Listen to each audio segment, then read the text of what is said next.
we're ready to roll now. Welcome to the July 17th Downtown Design Review Committee. Can I remind everyone to please turn off your cell phone, if you would, and committee members, if you'll please use your mic and turn it on when you speak. First, we'll have roll call. Paula. Betsy Brunstetter. Gigi Faulkner. Present. Charles Ainsworth. Present. Ike Akinwande. Present. Connie Scothorn. Richard Tannenbaum. You have a quorum. Thank you. We have approval of the minutes next. Has everyone had a chance to look through the minutes? Move to approve. Second. We have an Ainsworth Akinwande motion. All in favor? Aye. Aye. The minutes are approved.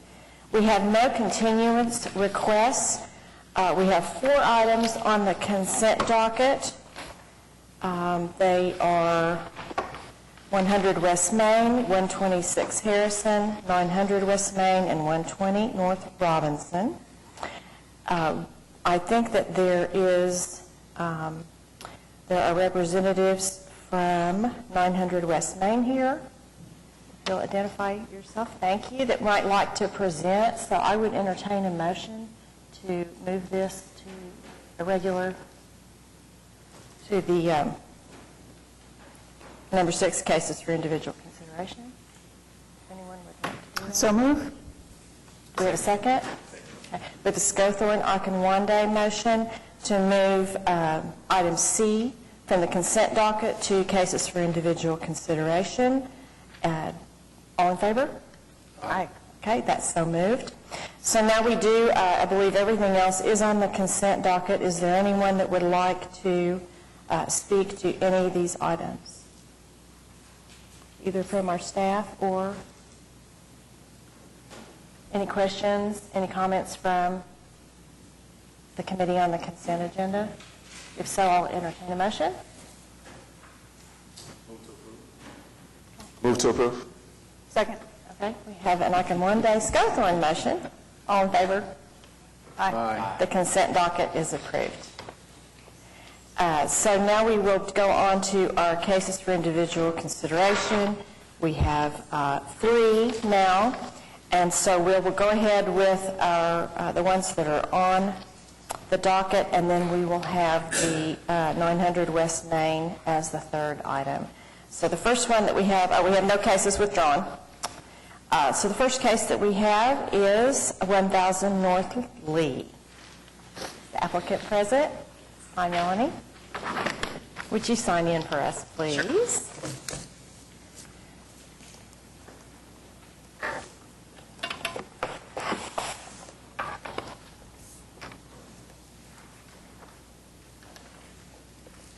Okay.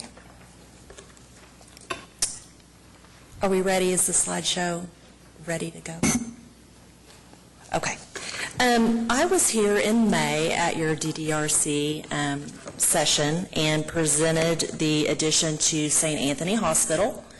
And we're back today. We're going to go through the same slideshow, but it has been updated on particular graphics to address the comments that were received last time. So we're just going to jump right on into that. The slide number 2 of the 11 by 17 information.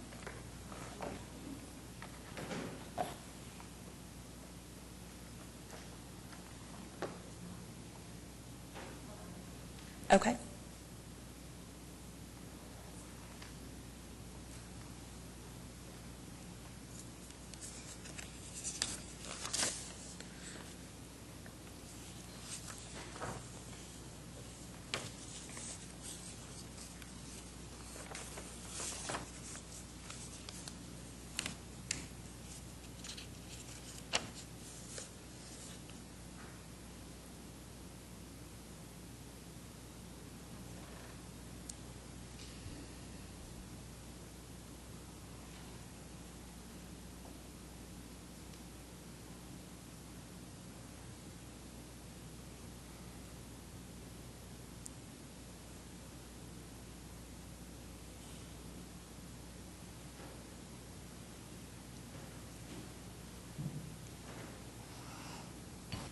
Technology's killing us.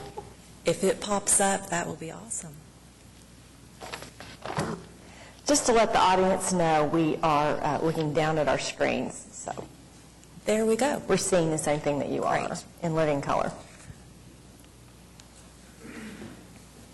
Would it be easier if I clicked or drove? All right. Perfect. Let's see if we can get this to work. All right. Going to slide number 2. When we were here last time, we were asked to look at the location of the screen wall that's located along Walker to see if we could possibly push that back a few feet. The last time we met, it was located 10 feet from the face of the curb. And after the session last time, we went out to the site, we studied that side of the street as well as the opposite side of the street, took photos, measurements, and we were able to locate it 13 foot 6 inches from the face of the curb. And there will be some renderings here just shortly to show you some of the views to see if that meets your approval. Going to slide 4. This is a view looking toward the southwest, and you can see how the area engages the seat wall, planter, and outdoor dining area of Kaiser's. This rendering was updated. We'll show you an aerial here in just a second that shows you the grass, the sidewalk, and the patterning and how that engages with the seat wall. Moving to slide 7, let's see if we can. Oh. Sorry about that.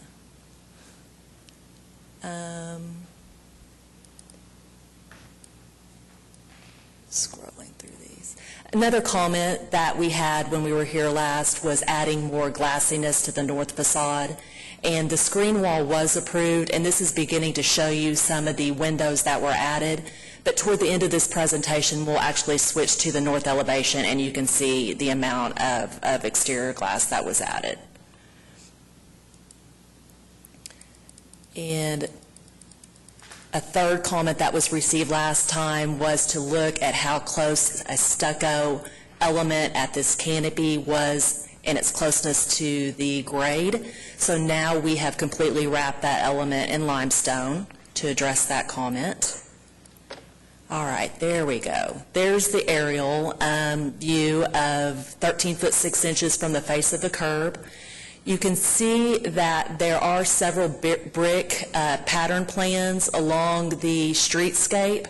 And as you walk around the Kaiser's outdoor seating area, there are several elements of that.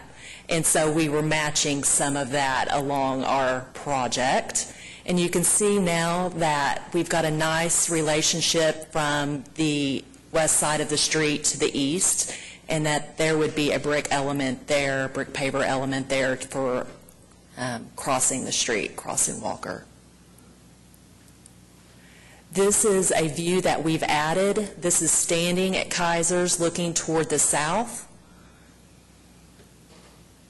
We've also added this view looking toward the north. And these are some of the site photos that we took around the area, and this demonstrates all the different patterning that we would try to clean up and kind of make organized along in our project.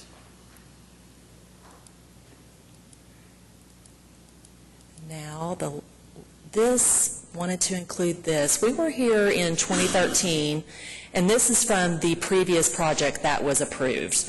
And this was showing how it was a 10-foot setback from the face of the curb. So that just gives you a relation of where we were and where we are now. And the last thing that we will go to are the elevations. Skip through those. There we go. Zip those up. All right. You were seeing some of those high windows in the rendering, and those are for exam rooms in the emergency department. But as you transition to the side of that, we've got full glass from sill up to about 12 feet. That's the ambulance entrance. We've got an EMS workroom. We've got some office-type functions, so you can see the glassiness that was added to the north side. So I think that about covers it. The 3 comments that we received were the screen wall and the glassiness and the amount of stucco close to grade. Very nice. Are there any comments from the committee? Any questions? No, I think you did a great job. Thank you. Lisa? Andy? Okay. We really appreciate that. I know that was a mechanical building and not that easy to work, but I looked at that site just yesterday, and this is a great improvement, I think, just to give the sidewalk that's such a big walkability area, and that will really give it just that much more room with that seating area. So we really appreciate that and appreciate your coming Okay. back. I think it's great. All right. Thank you. Thank you. Gigi, before any motions are made, I wanted to point out that they have submitted the same sign package that was on the 2013.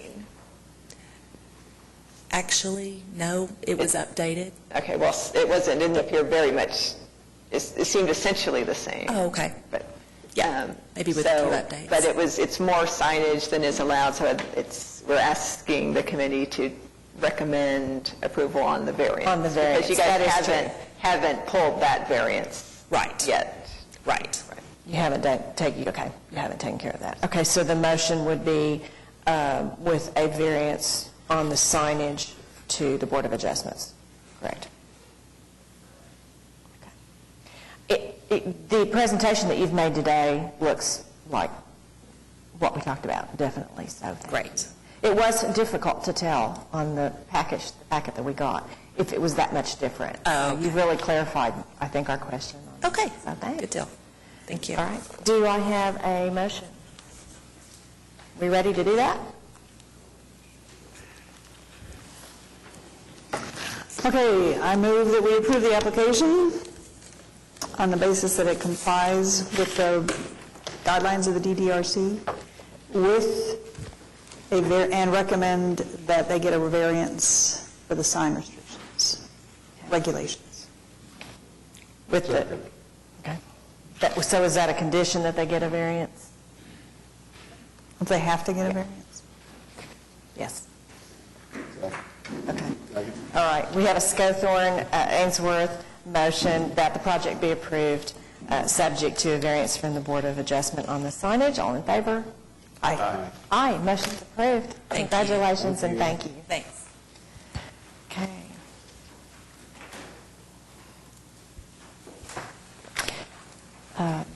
Next on our agenda is 1146 North Broadway.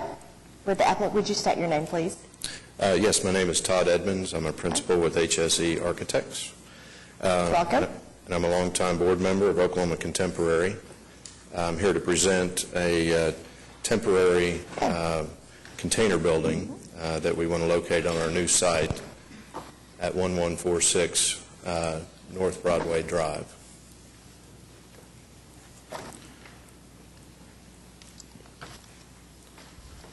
I also have with me Donna Reinhardt, who is our Executive Director for Oklahoma Contemporary.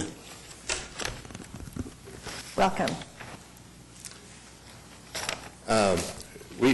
Oklahoma Contemporary is currently located down at the fairgrounds. We have purchased this piece of property located on North Broadway Drive, where we have designs underway for a new permanent facility for our organization, and that permanent facility will begin construction about this time next year and will be completed spring of 2017. In the meantime, we would like to, our intent is to install a temporary container building on the site south of the permanent location, just south of 11th Street, so that we can begin to have a presence there, begin awareness of our new location, and use that facility to help us with our fundraising and our capital campaign that we are getting ready to launch. Next slide, please.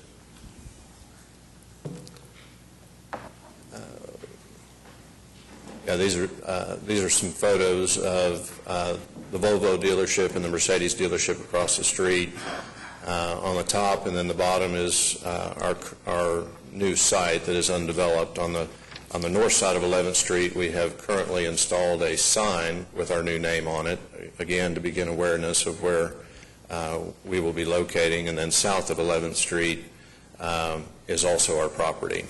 And 11th Street has been officially vacated. It's still labeled 11th Street, but that is part of our site for the new facility. So as you can see here on the site plan, we're planning to locate this temporary, what we're calling a showroom building, just south of 11th Street on the corner of North Broadway Drive and 11th Street. And the plan you see there indicates 2 shipping containers, and then we have a third shipping container that is perpendicular to those 2, also with a 4th shipping container that is in a vertical position that we're using for signage, and also the stairwell to get to the upper floor. These are the floor plans of the container building. The first floor there on the right indicates the 2 adjoining shipping containers that will serve as office space and have a restroom and a coffee bar and a place for the public to enter and be greeted and find out what we're all about. And then there's a stairwell that goes, again, then up to the second floor. And the main purpose of that second floor container is so that we can bring potential donors into the building. The shipping container will have glass on both ends, and it's oriented, if you noticed on the site plan, it's oriented at a 45-degree angle. And the intent for that is so that as you have a potential donor up on that second floor, that you can be looking out the end of the container at the new site, showing them renderings of the new building and pointing to the site where this new building will be located and where their money would be spent. And here's a rendering indicating those 4 containers. The yellow container is again the stair tower that also has the signage on it, and then the 2 containers on the ground floor that have windows on the end looking in, and then the diagonal container there on top, which is oriented looking north towards our new site. So because of the orientation of this facility, we fully understand the intent of the regulations to have the building on the property line and within the 10-foot setback to be pedestrian friendly.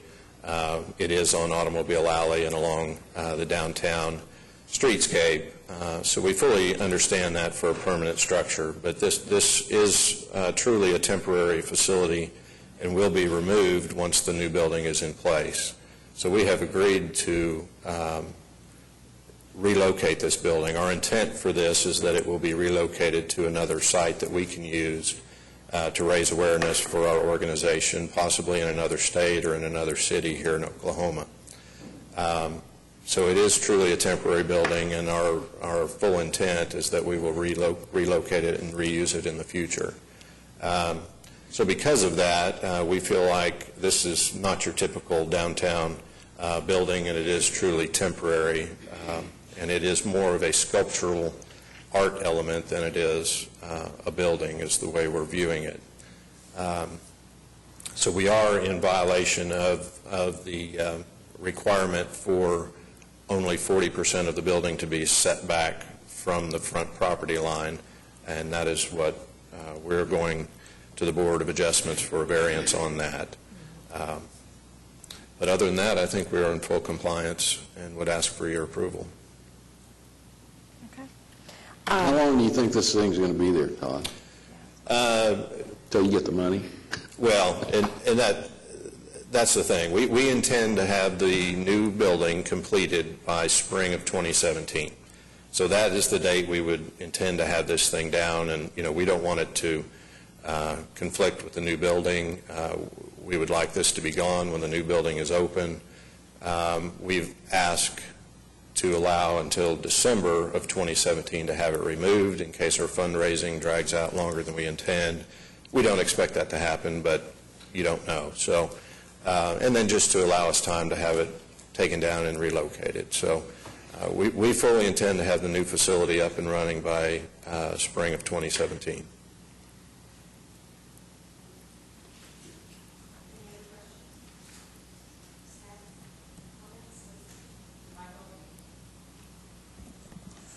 No.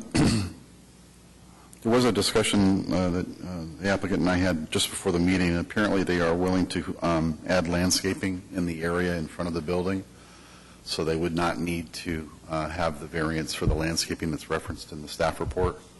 So the only variance they would need would be for the setback itself.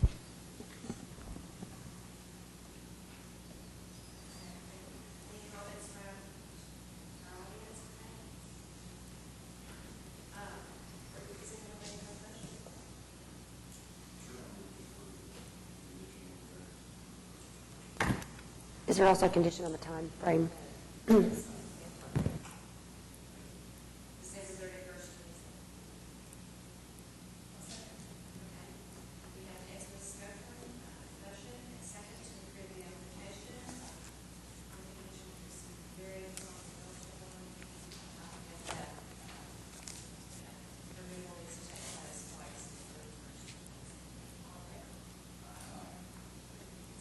Great. Thank you very much.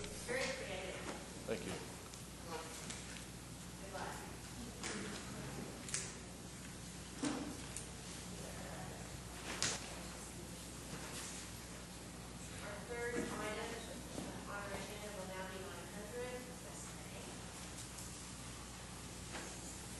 Good morning. Tony Blatt with Hornbeek Blatt Architects, and David Hornbeek is here as well with Hornbeek Blatt Architects. Do we have the 11 by 17 presentation?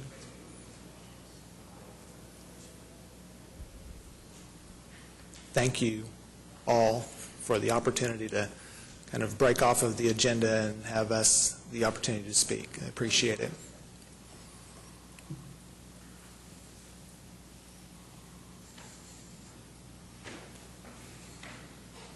Do you have the original 11 by 17 presentation?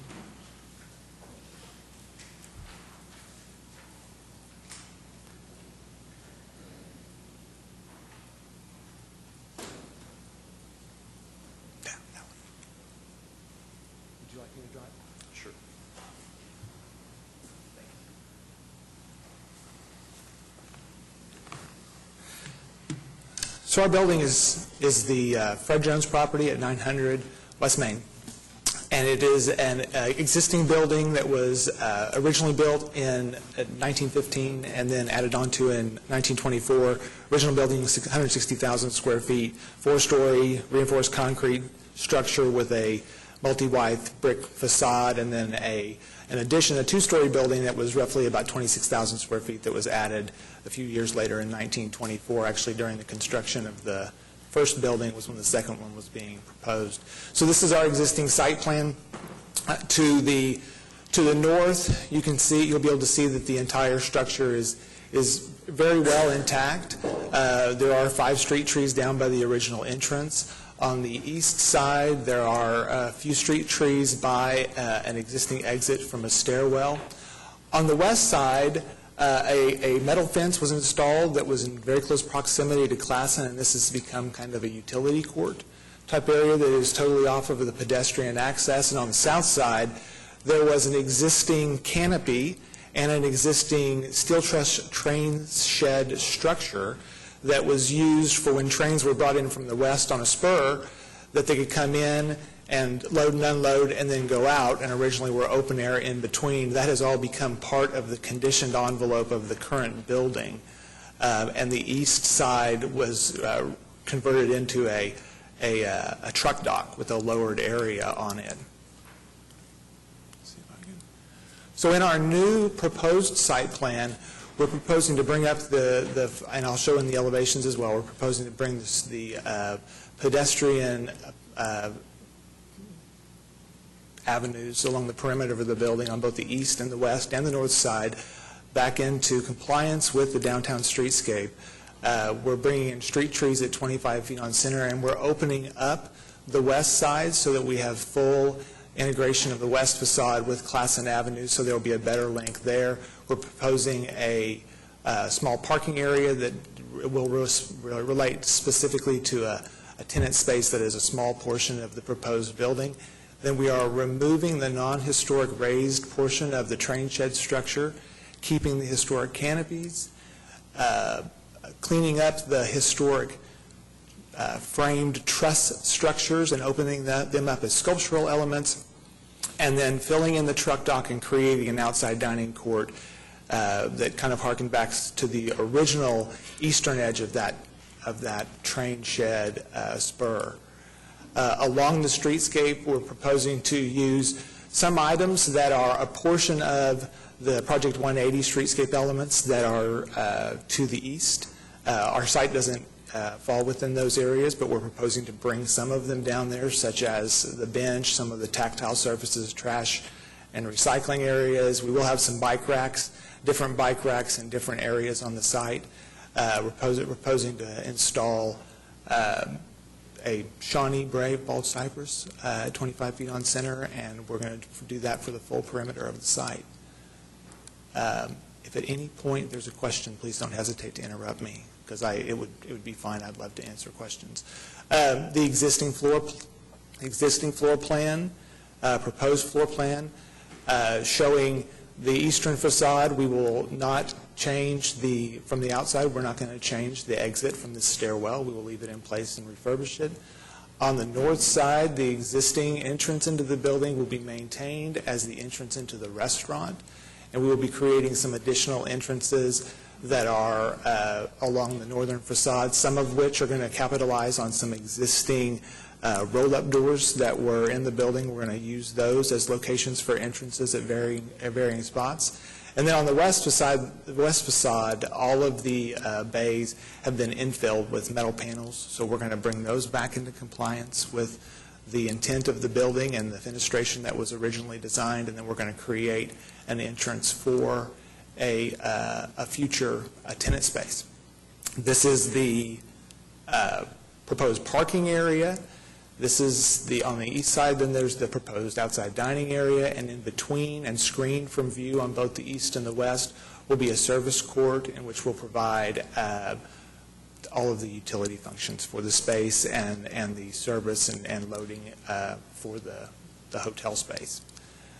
This is the existing elevations for the building, of which we will be on the north face. We will be keeping it essentially as it is. It's really in pretty good shape compared to what was original. The historic painted cast iron storefront systems are going to be retained. I will say that we have been working with the SHPO and the National Park Service and with our historic preservation architect, and they are providing guidance for how we will renovate spaces. And essentially with the outside of the building, we're going to be providing detailing and documentation in full compliance with the SHPO and the NPS. So on the east side, we'll have of the north elevation, we're going to have the original cast iron portions. The portions that are original will be retained and refurbished. All of the windows that are currently on the building were modified to have a single pane Lexan surface, which was not historic and has not weathered well, and has not allowed the windows to really be, their structural integrity has been compromised along the way as well. And we're proposing, and I will show in a later slide, that we're proposing to provide a renovated historic window that will be have insulated glazing and be a higher performing and higher sound transmission window for the hotel, but then have the visual appearance that is in keeping with the requirements of the State Historic Preservation Architect and the National Park Service. The south facade, like we were mentioning earlier, is currently at the ground level, all connected to an interior space. So there are a lot of open bays in it, and we are going to bring those back and have them be the conditioned envelope of the exterior of the building. On the east and west facades, this being the west, the upper floors will be fully renovated, new windows in keeping with the historic context. The bays that are at ground level are within that service court, so the non-historic metal panels are going to be removed, and they are going to be renovated back to the way that they were. This is a closer-up view of what the train spur was like. So there's a canopy that was original to the building and had was a kind of a freestanding awning. We are going to restore that element. There was a existing steel truss structure that provided shade. We are going to restore the steel portions of that element as kind of a skeletal artwork, and all of the non-historic components that have been added over time are going to be removed. On the east facade, same thing. All of the historic components of the building are going to be retained or refurbished. A loading dock area that's on the furthest south bay of the east facade is going to be removed and brought back into compliance with the original architecture of the building.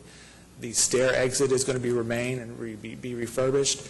These existing painted cast iron storefronts are going to remain and be refurbished. And then the exterior elevations as proposed. So all of these windows that you see on the north facade are new. This bay has refurbished windows. On the south facade, all of the bays are new and at grade. We have refurbished the windows, and in certain areas within the utility court, we have some masonry structures that are going to match the existing building. This is the west facade, so it shows those refurbished areas. There are going to be some skylights that we've introduced into the exterior building, not visible at grade, but can allow light into the volumes of these spaces. These bays are going to be brought back and have the historic windows. We're going to have the screen to prevent any kind of view into the service court. And then this metal panel will be brought back to the brick structure that it originally was. East facade, same thing. That loading door will be removed and replaced with historic fabric. This is going to be the new outdoor dining space, which is a kind of a representation of the volume of the original train shed structure that came to that location. So on the outside of the building, we have proposed entry canopies. The existing canopy that is going into the main building is going to be refurbished in place to be the new restaurant and bar entry. We have some photographs of some openings that were previously into the north facade of this building that no longer exist. We're kind of using those as historical context to develop our new entrance into the hotel and into the tenant spaces and into other spaces along the north facade. This existing egress canopy from the east facade, which remains fully intact, will just be cleaned up because it has not been modified. And then this is an image also of kind of what the soffit material will look like on the underside of these new canopies. And this is a photograph of a mock-up window that we created. So one of the big elements in the financial viability of this building was tax credit opportunity, and we, in order to do that and know that it was possible, the windows were the key item. So in order to make sure that we were going to be in compliance and that we would be able to pursue tax credits, we were able to identify the original drawings on these steel windows. We worked with a historic window fabricator to create a new window for us that we then had a mock-up created and submitted to the SHPO for review, and there were comments along the way in that process, which was then submitted to the National Park Service, and we have received our favorable ruling back that this window does meet the intent of the National Park Service. So we will now send this out for bid, and we'll have that is our intent with how to pursue those windows. Is the mock-up window that is there in place, is that glass or is it a different material in that window? It's glass. It is. It is one of the really interesting things is that because this Lexan has been so degraded and pitted over time, it doesn't reflect the blue of the sky anymore. So when we take photographs of the building and we get the reflection of the blue sky, it kind of pops off of the building in context. But if you drive by and you look at the window, I've been amazed at how many people haven't noticed it's there, and then once they do and have an opportunity to see it, it's definitely a new window. It's a very robust window. True divided light window. Right, I noticed that. That's good. Okay, so what we see there is absolutely a replica of... This is the indication of what we are proposing. The only thing that is a little bit different is this window has some additional pieces in it that would make some of those windows operable, but the hotel would prefer to keep the conditioned envelope intact, and the way that we presented it to the SHPO was there was a discussion about whether it was a percentage. We presented it to them that we would provide no operable windows, which was the request of the owner, and so there would not be operable windows in our proposed building. And any other questions on windows or? Gigi and the rest of the committee, you, I think, received packets of more window details. We sent them by email, and then I think we had hard copies for you at the beginning of the meeting. And to Tony's point, this sheet was really descriptive. I mean, it's a new window. It's a new window with modern technologies, so If you can satisfy Harry, it satisfies me. Yeah, I exactly. promise you. Harry. I said, if you can satisfy Harry Sims at SHPO, I'm satisfied. Harry was very pleased, and I don't know if there was a letter written from Harry that was provided to Antonio Aguilar with the National Park Service, and if you didn't see that, it was a really nice letter of Harry complimenting our approach and the way that we have addressed this window renovation for this building. Well, the windows are just 90% of the facade, and I mean, it's going to be a fabulous project. I think I'm excited that you guys are doing it. I think it's wonderful. I'm delighted that you're going through the historic process, and you'll have a fabulous building when you finish. Thank you very much. It's just thrilling. We're really excited about it. A curiosity about how many rooms will the hotel have? 153? 143. I've stayed in one, and they are delightful. They are. It is an entirely new paradigm for hotels, and we've had a wonderful time in the ones that we've stayed in. We do. Just closing out, there's a few details with respect to the covered, with respect to the outdoor dining space, which has a small canopy structure above it that's also with this open expanded metal. And that was the last slide from me. And I realize that we kind of interjected ourselves into this process, but I would be happy to take any questions or any information. No, we're happy that you did. It's a huge project, so we were glad to have the presentation today. Thank you very much. We welcome that a lot. Any other comments?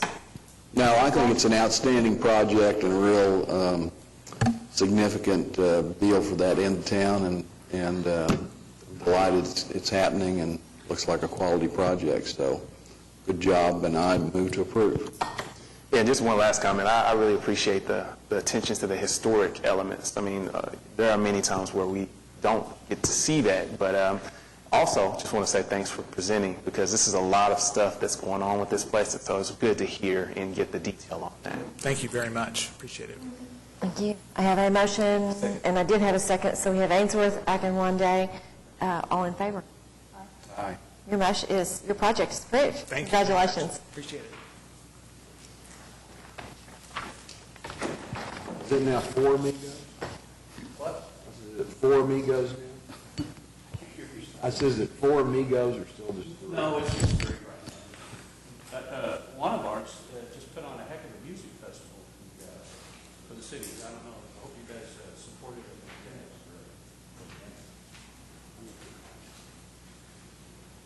We do not have any other business, but under communications, we have 3 presentations of upcoming projects. They're presentations only. And so we will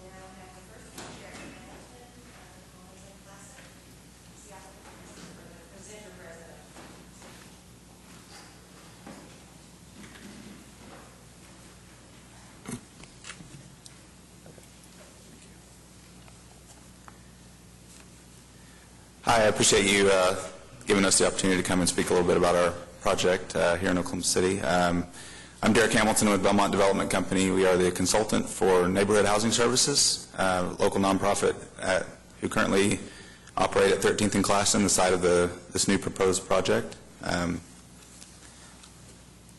need to do something. I'm sorry. Okay.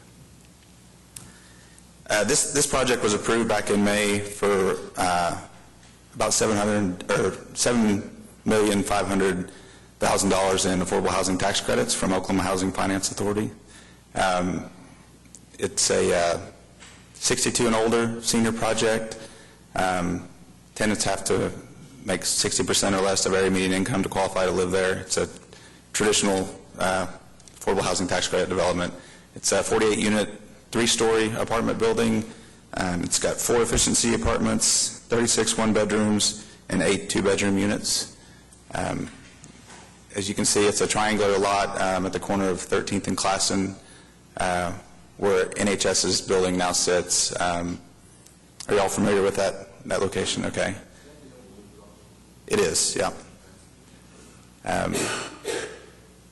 We wanted to get in front of you guys ahead. Our intention is to formally apply hopefully in September once our final plans and designs are done. But wanted to get in front of you guys and talk about the project a little bit and see what kind of feedback you had on the project. This is going to be a 3-story building with an interior courtyard, secure courtyard, with all the amenities in the courtyard area. If you look at, let's see. This is the elevation of the south side of the building. If you look at the site plan of the footprint of the building, this corner here at 13th and Classen, there's going to be kind of a glass atrium area that encompasses the stairwell on that corner. It's a little shift from the original design that we presented to Oklahoma Housing. It's the same unit mix, same square footages, but this one was kind of reconfigured to meet the city's setback requirements, the 10-foot or less setback requirements. Right, one of the big challenges on this project was because it's a triangular site, it doesn't have a back side, and then 2 of the sides are required to come out to the street and fill up the site. And then, so the first iteration didn't quite do that, but the team did a great job of getting there. Yeah, our architect is Larry Blackledge with Blackledge Associates. He's actually out of the country this week, but Julie from his office is here if there are any questions that she could answer. I think we've included floor plans for each floor. As you can see, it's mostly one-bedrooms, and we incorporate a few two-bedrooms and efficiencies on each floor. You'll see on the dotted rectangular area in the middle of the courtyard, that is actually the footprint of the existing basement. We're going to preserve the basement of the existing building and use that as a storm shelter and maintenance area for the tenants.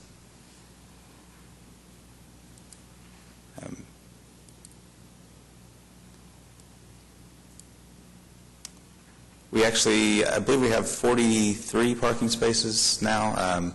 Typically, we own and operate about 115 apartment complexes, and a good percentage of them are senior, and typically especially for an urban area, that's a good number for parking. It's a lot of these seniors use public transportation, and a typical complex like this is maybe a single wife or a retired couple that are downsizing from a house and downsizing in the amount of cars they have and that type of stuff. So we feel the parking requirement or the parking that we have is adequate for this site as well. Do you think that's true for guests as well, if there are other people coming to the building? Or do you anticipate in your buildings that not everyone will have a vehicle? We don't anticipate everyone having a vehicle, and there is some street parking as well on Classen. So it's comparable parking to what you've done before in your experience? It is, yeah. The number of units? It is, yeah. Yeah, NHS, and Roland or Bill, you might speak on this, they have a complex down the street.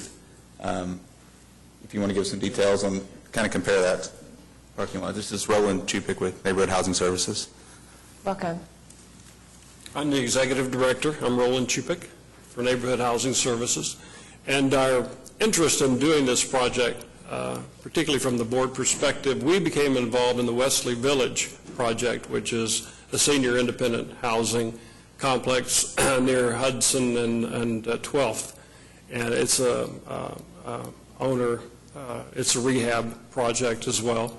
And so as a limited partner within that project, our board discovered that there is a huge need for senior independent housing, particularly in the Low-to-Mod arena. So therefore, the board began to explore what are other ways that we, as a nonprofit, because our whole mission has been affordable housing for low to moderate income families in Oklahoma City for over 30 years. So therefore, it became very natural for us to begin to pursue other opportunities. And so the board is saying, well, we own this property. What good stewards it would be to be able to use this in this way. So therefore, that's how we became involved in the interest in providing this project. Very good. Hello, I'm Julie with Blackledge and Associates. We are only required to have 24 parking spaces. We are providing 43. So we're over, it's usually 0.5 for senior development per unit, and we're obviously almost doubling that. So we do feel that we have enough parking, and also a lot of them have shuttles that they use on and off for some of their activities and that they will be provided also. So, is there... Can you describe kind of the exterior materials you're showing on this rendering? Sure. Yeah, you can work the maps. Yes, sir. The materials that we're using are masonry on probably 90% of the building. As far as brick above, we're going to use a different size brick below for the first floor.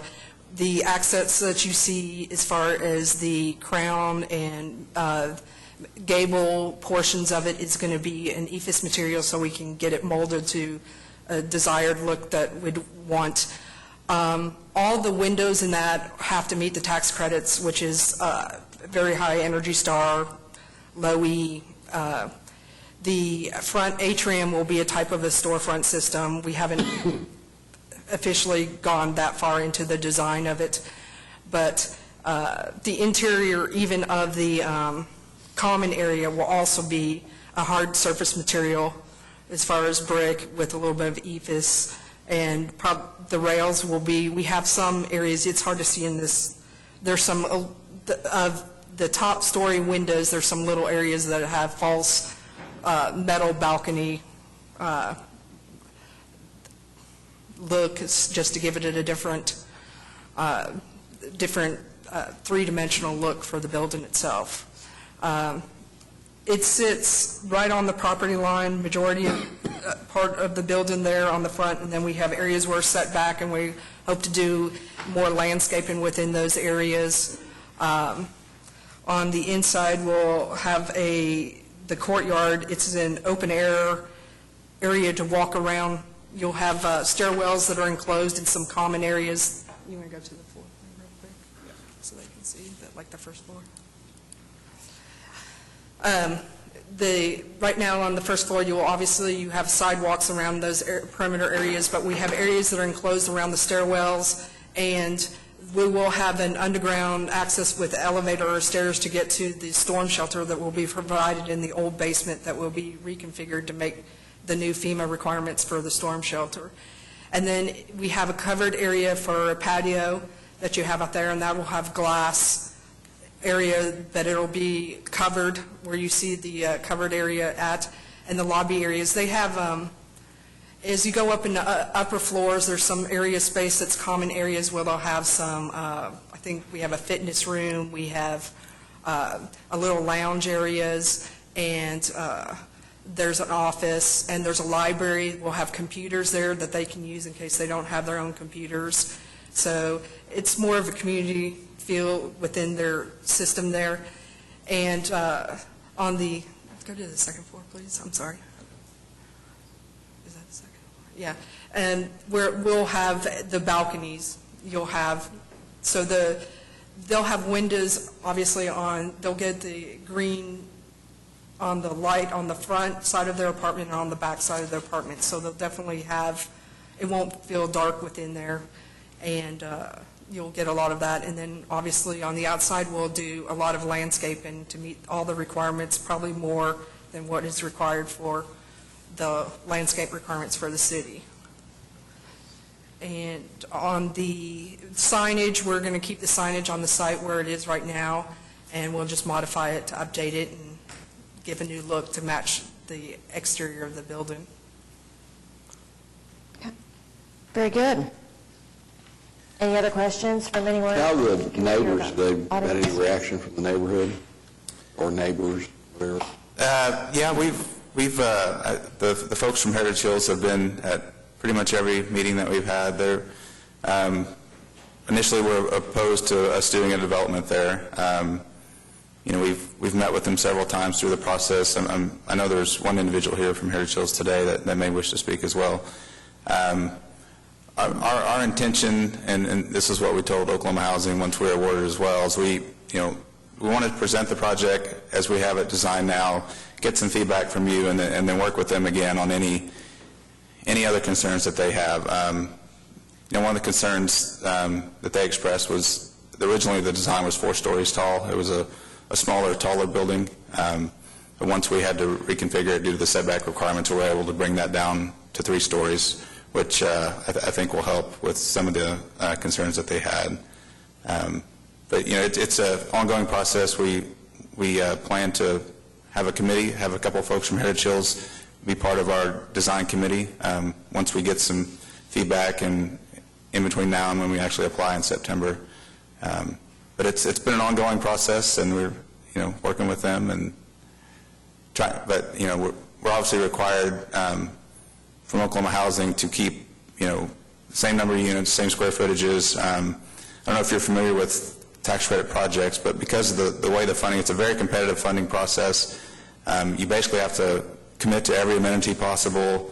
But the benefit of these type projects is as compared to going out and building just a market rate development and having to borrow those funds, you're awarded these affordable housing tax credits, which allows you the equity to build a much sounder development than a typical market rate development.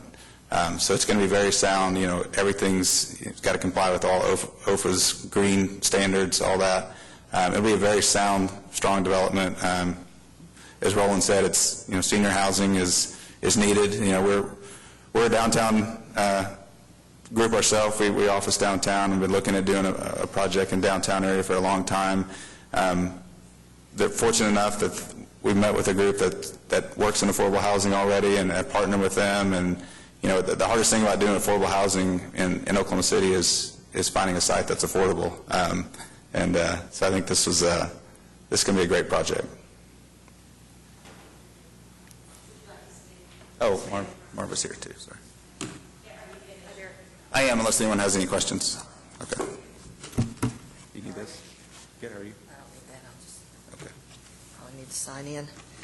Marva Ellard, 1521 North Chartel, and we have met with Derek and his team and Roland several times on this.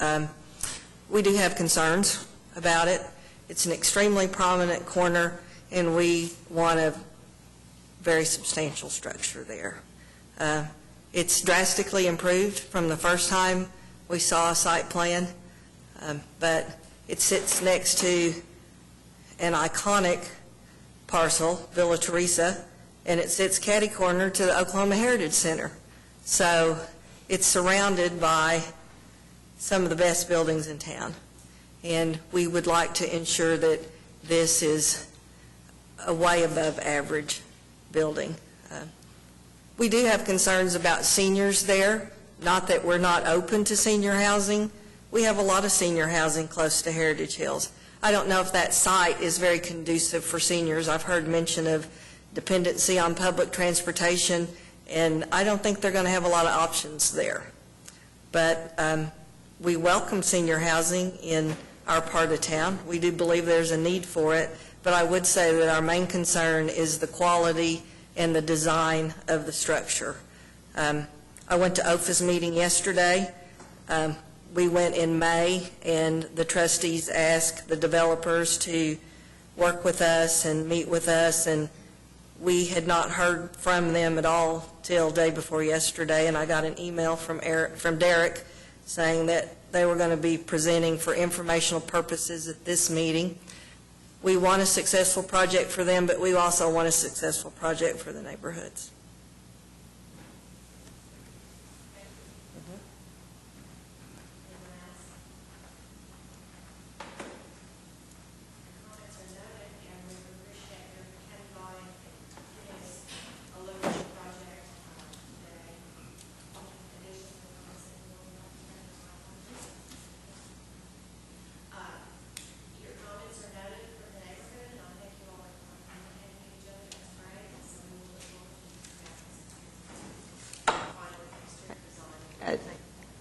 Gigi, are there any comments from the commission or the committee about things you would want to see corrected potentially? No, I don't see anything corrected, but I think Connie's going to want to see some really nice landscaping there, particularly since it's a prominent corner.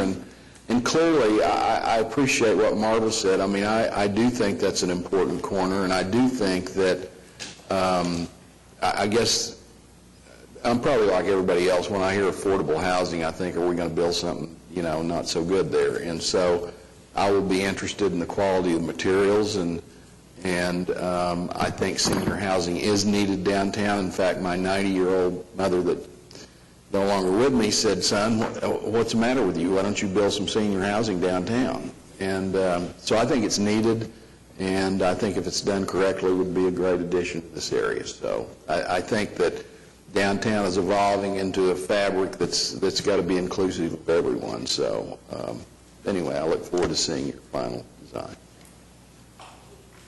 So yes, of course, I have to say that the landscaping is going to be really critical on this site, and I hate to look at plans like this because I know they're preliminary, but the landscaping is going to make or break this site, and in particular, the maintenance would be a really big concern if I lived around the corner. I actually used to work for the Oklahoma City Housing Authority. I think they do a fantastic job, but landscape maintenance isn't their specialty. I know that's not you, but it would be a real big concern to me that this landscape is designed so that it will last for a long time. Yeah.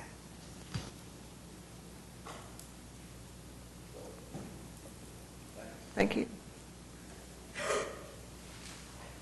Next on our agenda is an extension to the Sycamore Square apartment.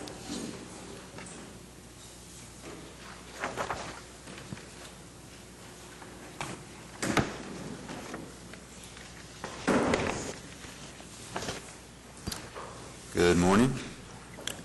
My name is Asa Highsmith. I'm with Bootser Gardner Architects, and I've got Hans Bootser here with me this morning.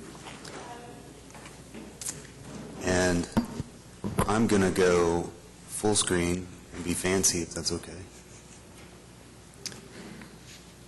So the project we're presenting is new construction added density at the Sycamore Square South apartment site.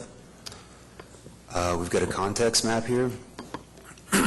As you can see, we are at the hand right now. So it's just a short distance away along Robert S. Kerr. Where I've got, where I'm pointing currently, that's the proposed site for the new Civic Center flats. And then just to the west of that is, I believe, the Municipal Courts building. So a lot of exciting development coming to Robert S. Kerr soon, and hopefully our project as well. This is a site plan. So along the south of our site, Robert S. Kerr, and along the east side, Dewey Avenue. The white portions of the building on the side are the existing Sycamore Square South apartments. Our proposed building is the area in gray here, right at the corner. And again, we're adding density to the site, much more urban development.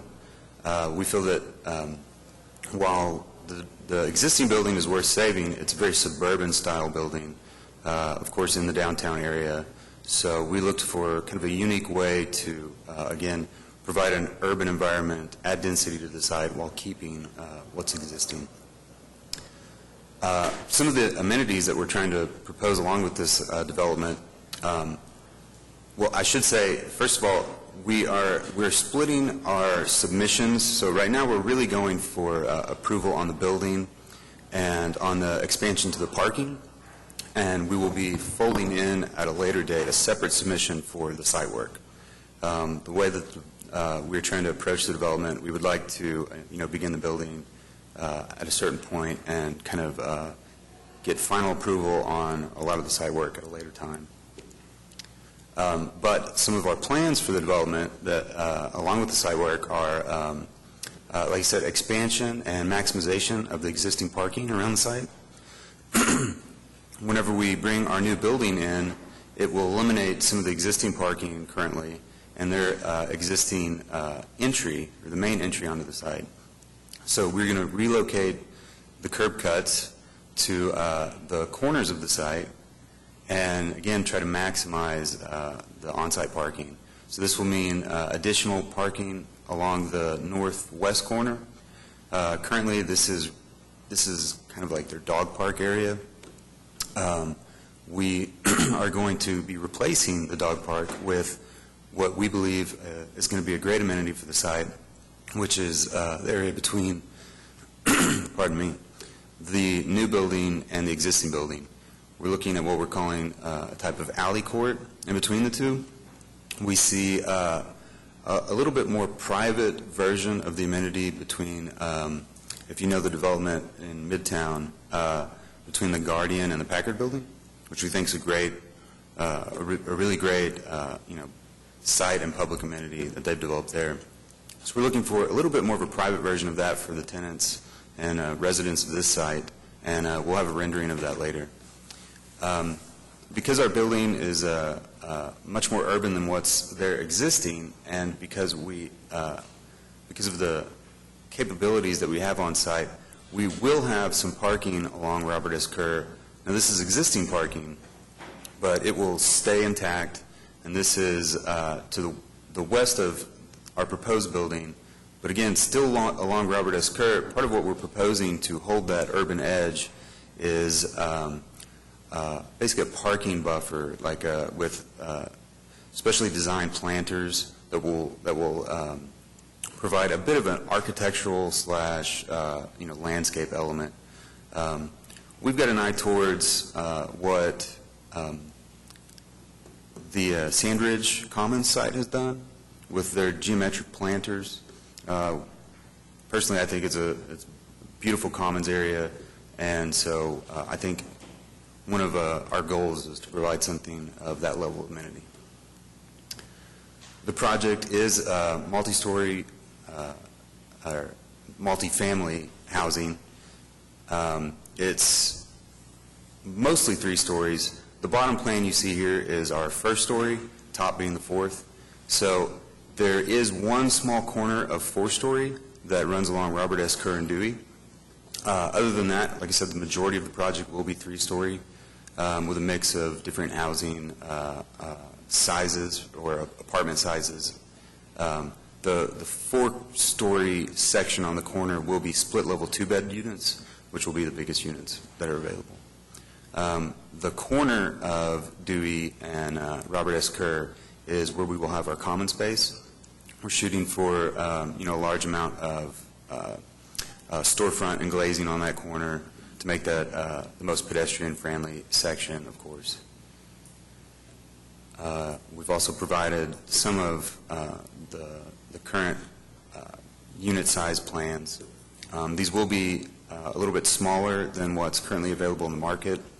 We're shooting for not an affordable unit, but something that will help people like the OCU law students, provide them with a place to stay that isn't the current market rate that's downtown, that I think, or that we believe might price those people out. So the elevations for the building, The first story, material-wise, what we're looking at, again, is large amounts of storefront, a lot of glazing, but the main architectural material will be a dark brick masonry unit. Above the first floor on second through fourth, we're looking at an architectural weathering steel panel, so a Corten panel, and you can see some of the pattern of the upper floor glazing that we're planning, especially on the south facade, which is that middle elevation. There will be, of course, some sunshade type elements that will surround those windows, and you'll get a better look at those here in a minute on our some of our renderings. This is the corner, so this will be the corner of Robert S. Kerr looking down towards the left, and Dewey looking down towards the right. Just behind us to the right is the the Ivana Arts, and behind this building, this proposed building, of course, is the Sycamore Square Apartments. So you can start to see some of the sunshade elements. You can also see, of course, that this is a very urban project. We're shooting for some Project 180 type improvements along the street edge. This would include, of course, on-street parking and I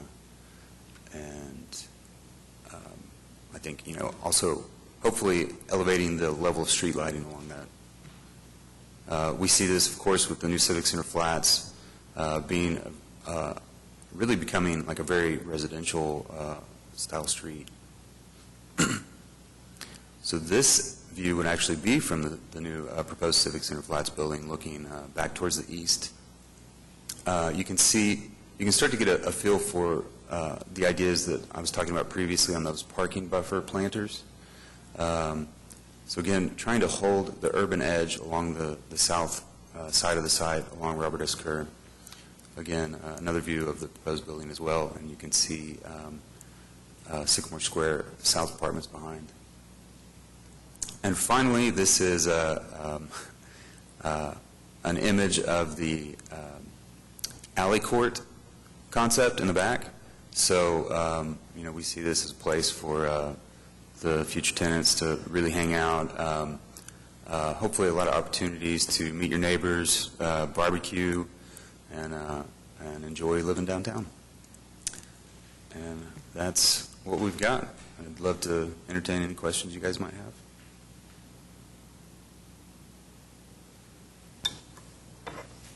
Do you all have any questions, comments? I do. Well, isn't this a gated community now? I mean, does the fence come down? It's currently gated.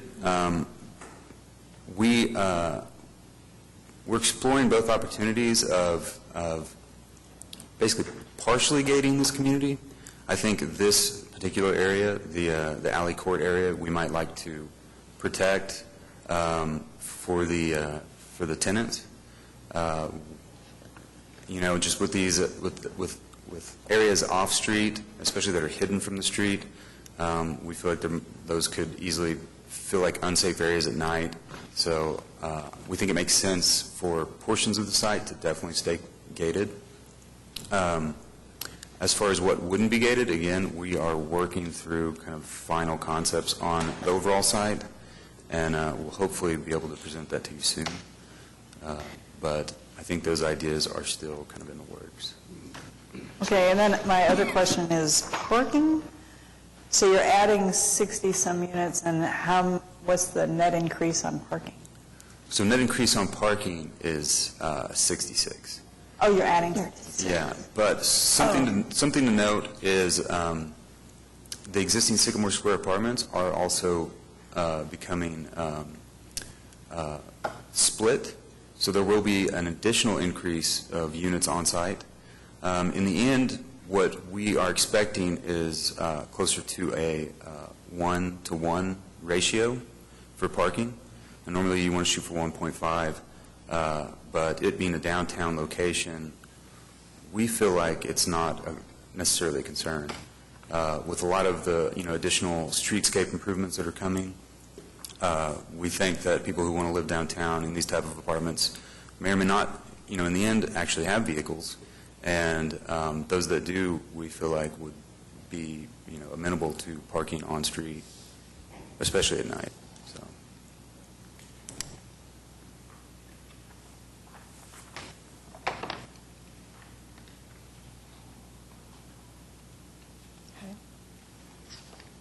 Well, I guess I'll ask another question since no one else has. Are you going to do anything to the existing units also to kind of blend this into one community instead of two? There is a separate project that we're looking at those. I mean, of course, we're looking at them together, but we're treating them as separate projects, just as far as submittals and whatnot. And yes, they are being updated. As far as the level of update, for the most part, it's kind of paint and small tweaks to really bring it up to kind of a more modern aesthetic and level. Honestly, I think Hans Butzer might be able to speak more to the existing Sycamore Square. As Asa mentioned, we are treating them as separate projects. We don't want them to look too much like they're all one piece, otherwise it starts to lose the sense of scale. But there are paint improvements currently in progress. We're experimenting with different colors and so forth on the interior courtyard areas. Right now, I was just out at the Muddy site this morning. And then we're also looking at ways of rebranding, some new signage, wayfinding. There may be some signage type elements that are added to the existing Sycamore Square structure that start to connect in a more subtle way back to this new building here at the southeast corner. And then as far as the windows, the shading treatments that you guys are using, what kind of material? Can you describe that a little bit? We are planning for those being basically a prefab metal sunshade that would be attached to the window surround, and it would basically form a U around the window, being the sides, the jambs, and then the head of the window. That's the current plan. We are still kind of developing the details for that, so hopefully we will be able to present those to you guys upcoming. But right now, a little bit still in the works.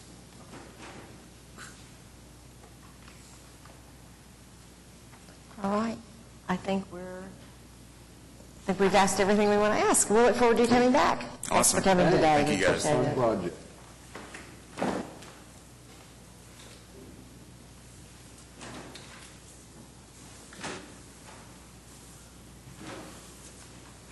All right, next we have the Oklahoma City Municipal Courts.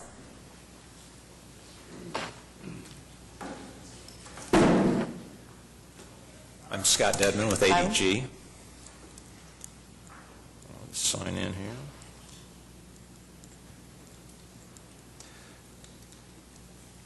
Thanks, Michael. We've been here several times on these projects, and this consists of the Oklahoma City Police Department, which is currently under construction, and the municipal courts, and then the space in between. So we're in the process right now of completing the documents for the municipal courts, and so what we'd like to do today is give you an update as to where we are on the design and get your comments so that we can incorporate any thoughts you have prior to us coming back in September for our approval. So just want to give you a little update on where we're at. So just to make everybody familiar, of course, the police headquarters is under construction.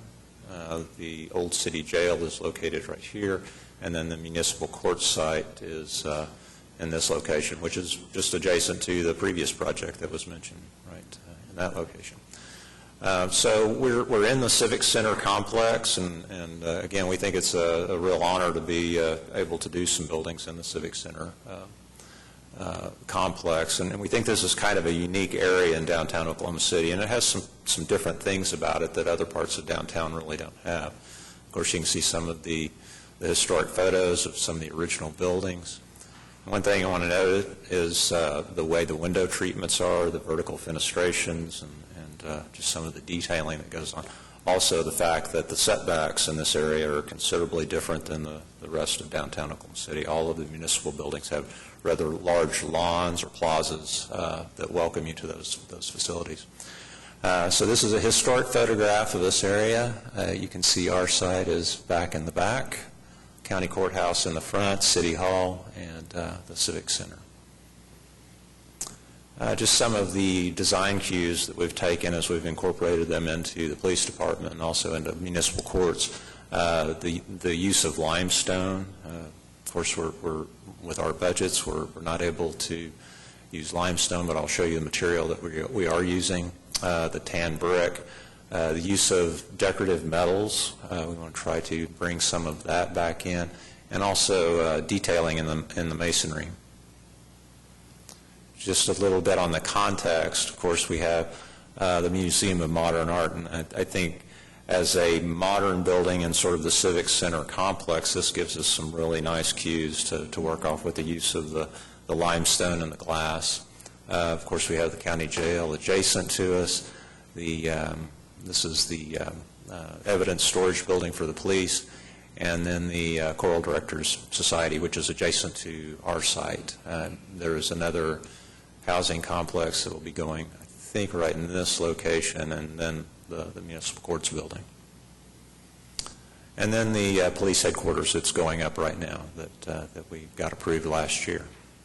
So the courts building is really the sister building of this. So the materials that we're using on police will be the same as the materials that we're using on courts, and even the architecture will be somewhat the same.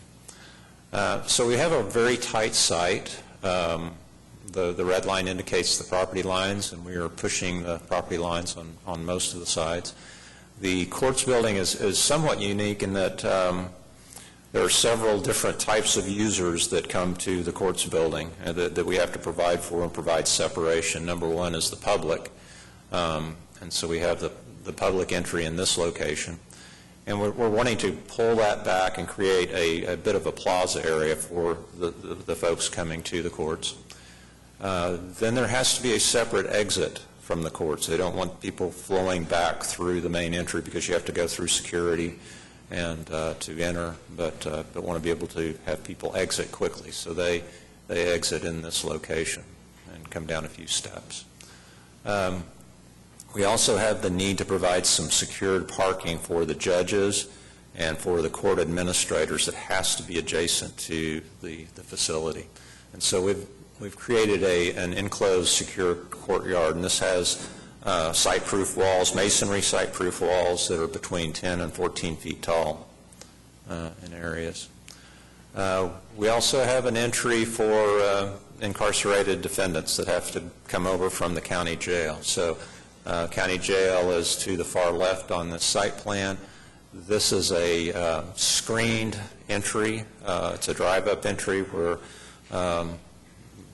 the defendants are brought in through sort of the back door of the courthouse.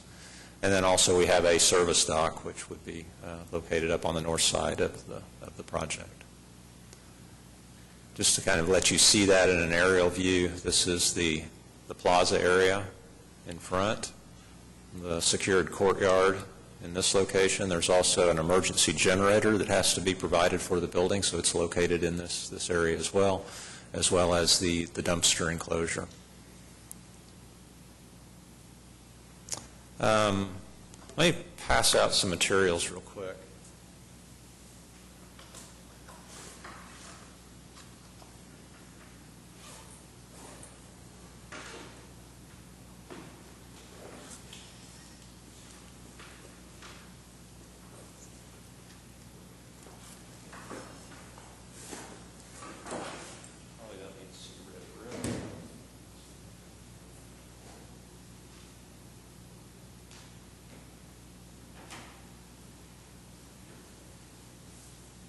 So these are the same materials that we were using on the police department. So we call it the hat, but the roof element over the atrium space is the composite metal panel, which is sort of the silver aluminum panel. The CSMU is sort of that square sample that replicates the limestone. We've taken that sample over and compared it in several locations at the Civic Center, trying to find a really good match. And that's the exact brick that was used for the latest addition on the Civic Center. And so we'll be using that tan brick as well. That brick is what we're using on the police department, and it matches very well to some of the adjacent buildings in that area. So the primary facade on the south is the CSMU, or the limestone-like material. So that creates sort of our entry wall. Yes. And it's a full masonry thickness. It's a 3.5-inch thick veneer, and it's a large-scale masonry unit. So it's 12 inches by 24 inches, and we're sort of using it in varying widths and heights in kind of a random pattern on those walls. But the CSMU is located really at the main entry to really identify that, to identify the atrium space, and then this particular wall right here. This curtain wall opens into a grand staircase that you'll be able to see through the glass. So it's kind of a floating grand staircase that leads from the first level to the second level courtrooms. The curtain wall that you see in this area opens into it's a wide corridor or a waiting space outside of the courtrooms. As we go around the building, this would be really the west facade with the red brick element, and then the tan brick sits back somewhat from that, and then of course the atrium space beyond that. On the south, or the north facade looking south, that's a tough facade, and it's large and very massive, so we've tried to break that down by mixing materials. We're using the red brick to sort of break the scale of that mass down, a little bit larger mass here, but again broken down with the CSMU, or the limestone type elements, starting to pick up some of the fenestrations that you see in some of the older buildings. At the base, we wanted to create sort of this continuous base, and it's the black brick, and then there is a clear story band of glass above that.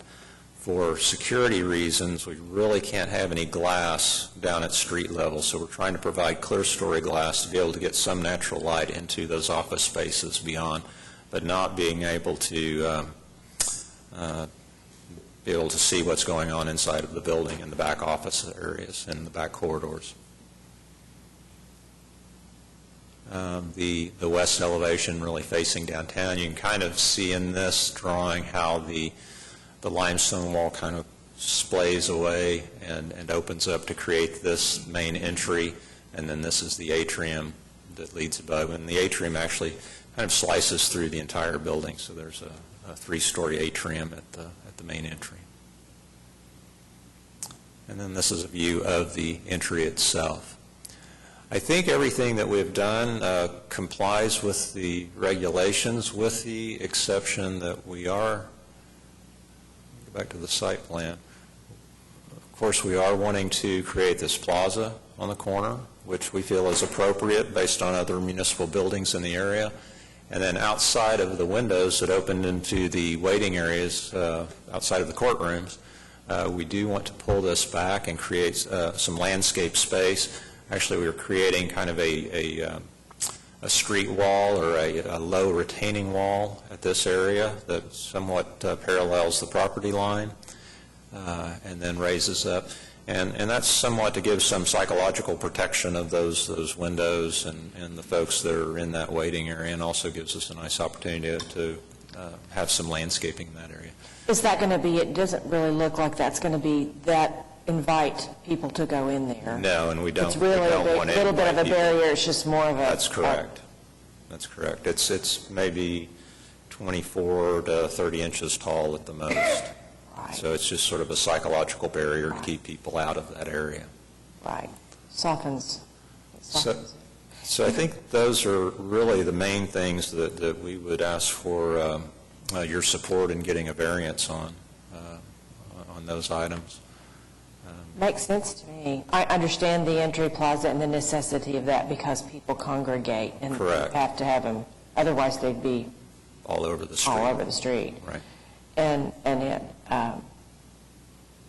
you put so much glass in it. I think it's very open and It is, and that's really very one- open and interactive and has a great look. And I like the materials. Well, I think, of course, we didn't have the budget to do everything we wanted to do, but I think we've selected some very high-quality materials that work well with that area of downtown.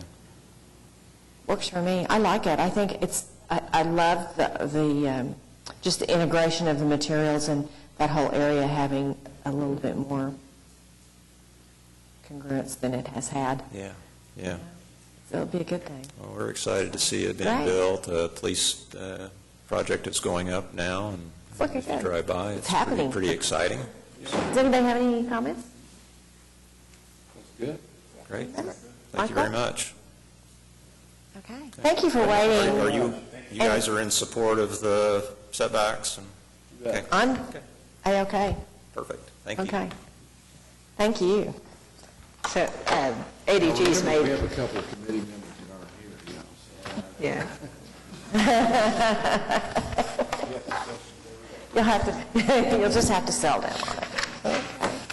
ADG has submitted that, so it'll be on your September. On September. Wow, but it looks like September's going to be a Busy time. pretty full meeting. Yeah, and the Bootser Gardner project was submitted for August. Oh, okay. So, well, that'll be coming right back.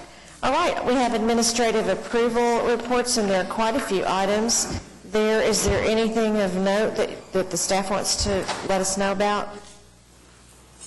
Actually, item 4 was a previous approval to an item that was approved on the consent calendar earlier this morning, and that is a project that was dealing with the existing two-story structure at that site, and Scotty had done some work with the applicant to approve a lot of the windows and some of the sidewalk planters and so on and so forth. It's since been modified in the earlier approval, so...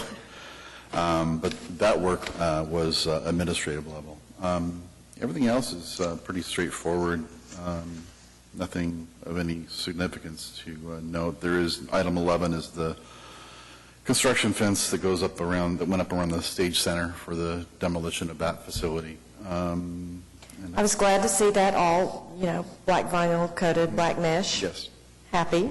We've had a lot of projects in the past where we've had to specify that, and so I was glad to see that was, they got it. Yeah. Good. And you helped, I'm sure, so very good. Anybody have any comments on the administrative approval? Next on our agenda, we're going to insert an item that Susan has asked me to do. We would like a motion to reconsider 4B, which was on the consent agenda on the first page of our agenda, that had to do with 126 Harrison. It was approved on the entire consent docket was approved, but she would like us to pull that item, reconsider 4B, and have Mr. Ainsworth abstain and have another motion to approve. Yes. Yes, right now you can do a motion to reconsider. We can do a motion to I mean, reconsider. if that's okay with Chuck, I mean, I'm not that was, really sure what that is. well, that was your own application, and you really should abstain from voting on that. So I understand that. And so you... And he did abstain, but perhaps... No, he did not abstain. He voted on it. Okay, I understand. Oh, he did. Yes, so the vote showed 4-0. Okay. So would we like a motion to reconsider? I move to We have an Akin-Wande motion to reconsider, and we have a Connie Scothorn second. All in favor? Aye. I thought I was watching you. That motion approves, and it is... Now we need a new motion. Now we need, that was to reconsider, so now we need a new motion. New motion to approve. To approve And then- 4B. I recuse. Yes, And you abstain. okay. Move to approve item 4. Yes, because he's still present. Yes, because he's still present, but he's abstaining. Okay. So now we do have a motion. All in favor of approval of item 4B, please vote.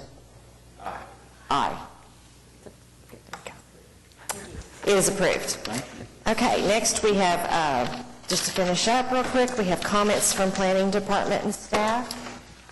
Any comments? Yes, two or three announcements. You guys may be aware that the planning department and the OU Institute for Quality Communities has been working on Uptown 23 parking and preliminary development guidelines and working with the neighbors. They've had a couple of forums. The closing presentation of all their work is Tuesday, the 29th at 6:30 at the Minder School of Business Auditorium, if you're interested in seeing the results. 23rd Street? Yeah, for Uptown 23. Then we're still hoping to get a meeting about the proposed demolition ordinance on your August calendars. Hopefully, first part of next week, you'll get a calendar invitation. Huh? Okay. Yeah. Okay. And then December, we're still working to put together a commissioner training to cover nuances like quorum, abstaining, what the chair can and cannot do. Okay. Training is always good. Any comments from fellow committee members? Not anything. About it? Well, I just think that we need to thank Michael for stepping in and taking on an extra load here without Scotty, and we're all deeply sorry about that. But anyway, I know the planning department's got some challenges now. So anyway, thank you, Michael. Yeah. Appreciated very much so. All right. With that, we'll adjourn the meeting, and we'll meet again Thursday, August 21st. Oh. I do have a comment. Oh, absolutely. I'm sorry. You know, I sit here, let me introduce myself.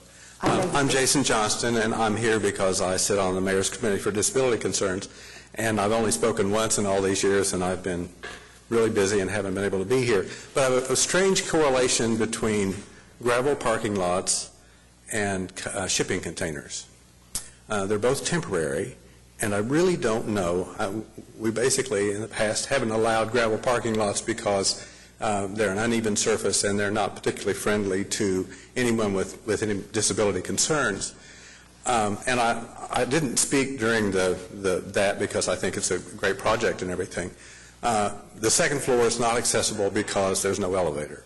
I don't think that that's a big deal, but at the same time, do we really know how temporary and the ADA overlap?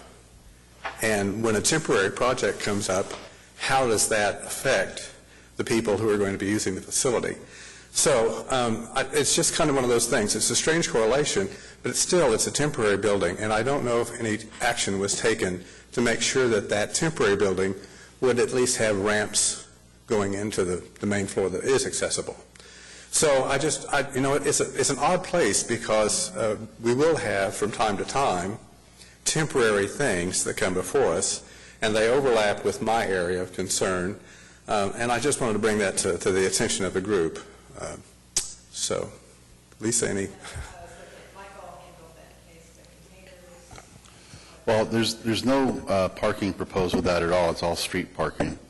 But there is a sidewalk that leads from 11th Street to the entry. It's a pretty flat site, so I'm not sure that there would be any access issues for the first floor. But the issue you've raised about the second floor access is something that we have to talk with the building department about and find out what they have to say about the temporary nature of the facility and how that relates to ADA. I just raise it. It's why I'm here, and every now and then that comes to bear. And I second the comments about Scotty's passing. I came back having been gone, and I saw her obituary in the paper, and I thought, oh my God, this is an institution that has passed. So I'm sure it's affected all of you and some of us. So thank you. Thank you for mentioning that. I had intended to mention that at the front of the meeting, and I actually should have done that when we were waiting for our technology. Was this sudden? But it was. She had an illness, cancer, and it was advanced, and so she did not last long with that. Gee. Thank you very much. So we are saddened, and I know the staff is deeply saddened. So thank you for your comment and for reminding us that we need to keep that in mind, because we do have temporary things coming up, you know, and they will continue to come up with this development. So Thank you. Thank you. it's good that we're reminded. And thank you for coming to all our meetings. We Thank you. appreciate it. Okay. Last one here. We are adjourned.